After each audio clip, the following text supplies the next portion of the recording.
Everyone বন্ধুরা, আমরা যাচ্ছি একটা বান্ধবীর সাথে দেখা করতে। এখন আমরা চলে যাচ্ছি, যে বাইকটা তালা মেরে উপরে উঠতেই দেখি ওরা বসে আছে। তারপরে সুকান্তকে দুইটা গিফট কিনে দিয়েছে। দেখুন কি গিফট দিয়েছে, একটা রোলেক্সের ঘড়ি দিয়েছে আর একটা সাথে দিয়েছে পার্সেল ব্যাগ। সুকান্ত তো খুবই খুশি। মেয়েটা বলছে আপনি আগের ঘড়িটা খুলে এই ঘড়িটা পরেন।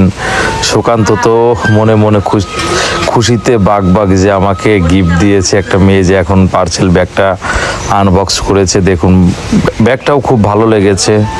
ঠিক আছে, পরে বাড়ি থেকে তারা পায়েস এবং ডিম ভাজি এবং পরোটা করে নিয়ে যাচ্ছে। সুকান্ত তার হাতে রান্না খেতে চেয়েছে, সে খেয়েছে এবং খাওয়ার পরে বলছে বাবা আপনি একটু খান।